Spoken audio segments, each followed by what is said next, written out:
नमस्कार, दिन भर की हाइलाइट्स को लेकर हाजिर है सुजस आवाज राजस्थान। सुजस पॉडकास्ट में मेधा से आप सुन रहे हैं प्रदेश की खास खबरें। नजर सबसे पहले आज की सुर्खियों पर। प्रधानमंत्री नरेंद्र मोदी ने मन की बात कार्यक्रम के 125वें संस्करण को किया संबोधित। मुख्यमंत्री भजनलाल शर्मा ने वर्चुअल सुना प्रधानमंत्री का उद्बोधन। मुख्यमंत्री की अध्यक्षता में हुई मंत्रिमंडल की बैठक, राज्य से जुड़े महत्वपूर्ण मुद्दों और नीतिगत निर्णयों पर विस्तार से हुई चर्चा। मुख्यमंत्री भजनलाल शर्मा का दूदू दौरा, ग्राम गैजी में किया विकास कार्यों का शिलान्यास और लोकार्पण। और अब सुनिए खबरें विस्तार से। प्रधानमंत्री नरेंद्र मोदी ने आज मन की बात की 125वीं कड़ी में देशवासियों से त्योहारी सीजन में वोकल फॉर लोकल अपनाने और आत्मनिर्भर भारत की दिशा में काम करने का आह्वान किया। उन्होंने कहा कि पूरी दुनिया का ध्यान भारत पर है और भारतीय संस्कृति का प्रभाव तेजी से बढ़ रहा है। श्री मोदी ने खेलों के महत्व पर जोर देते हुए जम्मू कश्मीर में डे नाइट क्रिकेट मैच और खेलो इंडिया वाटर स्पोर्ट्स फेस्टिवल का उल्लेख किया। किसानों में सौर ऊर्जा से आ रहे बदलाव, बिहार की सोलर दीदी देवकी और शहीदों की स्मृति संजोने वाले सूरत के जितेंद्र सिंह राठौड़ का उदाहरण भी साझा किया। इस समय देश भर में गणेश उत्सव की धूम है। आने वाले दिनों में बहुत सारे त्योहारों की रौनक होगी। उन त्योहारों में आपको स्वदेशी की बात कभी भी भूलनी नहीं है। उपहार वही जो भारत में बना हो, पहनावा वही जो भारत में बुना हो, सजावट वही जो भारत में बने सामान से हो, रोशनी वही जो भारत में बनी झालरों से हो, और भी ऐसा बहुत कुछ। जीवन की हर जरूरत में सब कुछ स्वदेशी हो। गर्व से कहो ये स्वदेशी है, गर्व से कहो ये स्वदेशी है। इस भाव को लेकर हमें आगे चलना है। एक ही मंत्र वोकल फॉर लोकल, एक ही रास्ता आत्मनिर्भर भारत, एक ही लक्ष्य विकसित भारत। मुख्यमंत्री भजनलाल शर्मा ने मुख्यमंत्री निवास से मन की बात कार्यक्रम को सुना। उन्होंने कहा कि प्रधानमंत्री का संबोधन आमजन में नई ऊर्जा भरता है। उन्होंने बताया कि राजस्थान पहली बार खेलो इंडिया यूनिवर्सिटी गेम्स की मेजबानी करेगा और राज्य सरकार अक्षय ऊर्जा और महिला सशक्तिकरण के लिए प्रतिबद्ध है। मुख्यमंत्री भजनलाल शर्मा की अध्यक्षता में आज राजस्थान मंत्रिमंडल की बैठक आयोजित हुई। बैठक में राज्य से जुड़े महत्वपूर्ण मुद्दों और नीतिगत निर्णयों पर विस्तार से चर्चा की गई। मुख्यमंत्री ने कहा कि सरकार की प्राथमिकता आमजन को बेहतर सुविधाएं उपलब्ध कराना और विकास कार्यों को गति देना है। उप मुख्यमंत्री डॉक्टर प्रेमचंद बैरवा, संसदीय कार्य मंत्री जोगाराम पटेल और मंत्री सुमित गोदारा ने प्रेस वार्ता को संबोधित कर कैबिनेट बैठक में हुए फैसलों पर जानकारी दी। राज्य सरकार की मंशा है कि वर्षा के अलावा कोई भी पानी नाली अथवा सड़कों पर नहीं बहे। इन सभी बातों को ध्यान में रखते हुए राज्य सीवरेज एवं अपशिष्ट जल नीति 2016 का संशोधन प्रारूप रुडसिको द्वारा गठित समिति में ने विभिन्न विभागों से प्राप्त सुझावों को समाहित करते हुए तैयार किया गया है। आज मंत्रिमंडल की बैठक में इस संशोधन प्रारूप का अनुमोदन किया गया है। राज्य के सभी नगरीय निकायों में सीवरेज व्यवस्था स्थापित कर उसके प्रभावी उपयोग एवं सर्कुलर इकोनॉमी के सिद्धांत पर कार्य करते हुए सीवरेज संशोधन उपरांत प्राप्त जल, खाद, गैस आदि के पुनः उपयोग से पर्यावरण संरक्षण तथा जल स्वास्थ्य सुरक्षा सुनिश्चित करने के उद्देश्य से ये संशोधन नीति तैयार की गई है।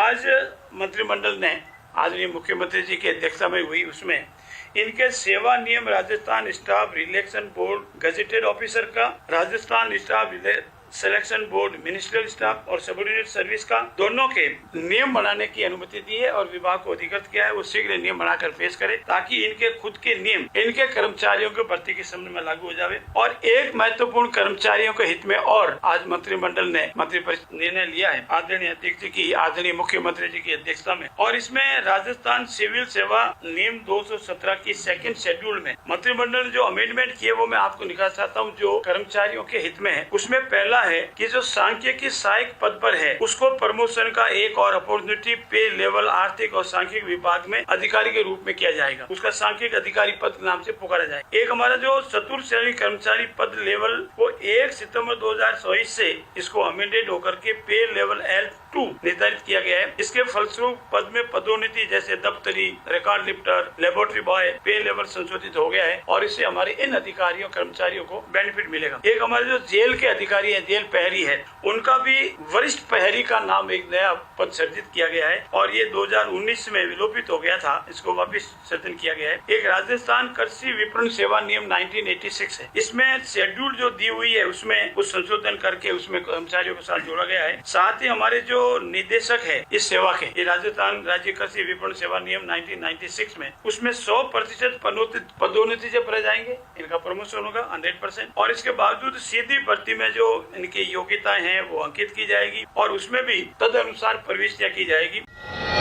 अपना राजस्थान हर क्षेत्र में अग्रणी है। इसी कड़ी में प्रधानमंत्री सूर्यघर योजना के तहत हमारा राजस्थान राज्य जो कार्य कर रहा है वो देश में सबसे महत्वाकांक्षी योजना लेकर आ रहा है, जहां बिजली उपभोक्ता ही ऊर्जादाता के रूप में कार्य करेंगे। ऐसी योजना माननीय मुख्यमंत्री जी लेकर आए हैं। जो बजट में घोषणा की गई थी कि जो भी सौर ऊर्जा का उपयोग करेगा और सौर ऊर्जा का तो उसे मुख्यमंत्री निःशुल्क बिजली योजना के तहत 100 यूनिट से 150 यूनिट की बिजली मुफ्त दी जाएगी। राजस्थान में 1 करोड़ 4 लाख रजिस्टर्ड उपभोक्ता हैं, घरेलू उपभोक्ता हैं, जिसमें उनको मुफ्त 150 यूनिट तक बिजली दी जाएगी, जिसमें रूफटॉप सोलर वाले और जो ऐसे जिनके रूफटॉप नहीं है उनको भी सामुदायिक यूज से सोलर ऊर्जा का उपयोग हो पाएगा।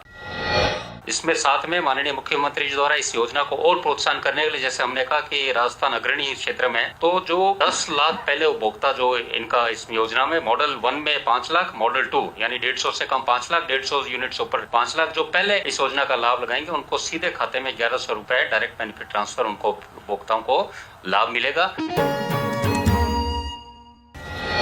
मुख्यमंत्री भजनलाल शर्मा ने आज दूदू विधानसभा क्षेत्र के ग्राम गैजी में विभिन्न विकास कार्यों का शिलान्यास और लोकार्पण किया। इस अवसर पर आयोजित जनसभा को संबोधित करते हुए मुख्यमंत्री ने राज्य सरकार की जन कल्याणकारी योजनाओं और उपलब्धियों की विस्तृत जानकारी दी। मुख्यमंत्री ने कहा कि प्रदेश सरकार जनता की मूलभूत आवश्यकताओं को पूरा करने और गाँवों तक विकास पहुँचाने के लिए प्रतिबद्ध है। उन्होंने बताया कि शिक्षा, स्वास्थ्य, पेयजल, सड़क निर्माण और महिलाओं को आत्मनिर्भर बनाने के लिए कई प्रभावी कदम उठाए गए हैं। उन्होंने कहा कि राज्य सरकार किसानों, युवाओं और वंचित वर्गों के उत्थान के लिए निरंतर योजनाएं संचालित कर रही है ताकि समावेशी विकास सुनिश्चित किया जा सके।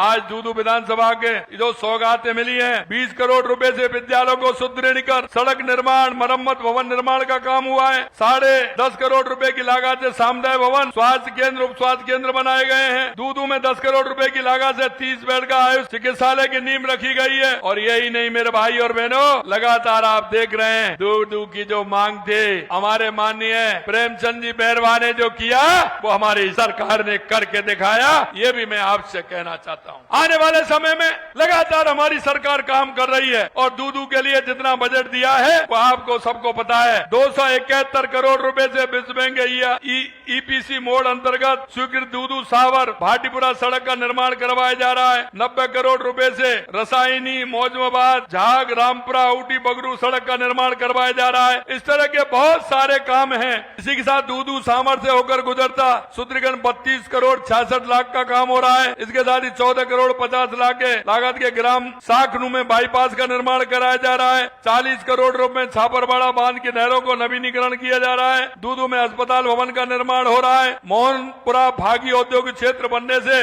दूदू के हजारों युवाओं को रोजगार मिलने के अवसर खुलेंगे। इसी कड़ी में जयपुर में भारतीय तैलिक साहू गांची राठौड़ महासभा राजस्थान द्वारा आयोजित 2 दिवसीय राष्ट्रीय अधिवेशन में मुख्यमंत्री ने संबोधन दिया। इस अवसर पर उन्होंने समाज और प्रदेश की प्रगति में उल्लेखनीय योगदान देने वाले विशिष्ट जनों को सम्मानित कर उनका उत्साहवर्धन किया और उज्जवल भविष्य की शुभकामनाएं दी। इसी कड़ी में मुख्यमंत्री भजनलाल शर्मा ने कल मुख्यमंत्री निवास पर उच्च एवं तकनीकी शिक्षा विभाग के अधिकारियों के साथ बैठक की। बैठक में विभागीय योजनाओं के प्रभावी और समयबद्ध क्रियान्वयन सहित उच्च शिक्षा की गुणवत्ता में निरंतर सुधार पर विस्तृत चर्चा हुई। मुख्यमंत्री ने अधिकारियों को निर्देश दिए कि विद्यार्थियों को आधुनिक तकनीकी सुविधाओं से जोड़ा जाए ताकि वे वैश्विक प्रतिस्पर्धा के अनुरूप शिक्षा प्राप्त कर सकें। उन्होंने कहा कि उच्च शिक्षा में नवाचार को प्रोत्साहन देने के लिए ठोस पहल की जाए और अनुसंधान और विकास पर विशेष ध्यान दिया जाए। बैठक में विभाग में रिक्त पदों को शीघ्र भरने की कार्यवाही पर भी चर्चा हुई। तो आज के सुजस पॉडकास्ट में इतना ही। मेधा को दीजिए इजाजत, कल फिर होगी आपसे मुलाकात। तब तक बने रहिए सुजस आवाज राजस्थान के साथ। नमस्कार।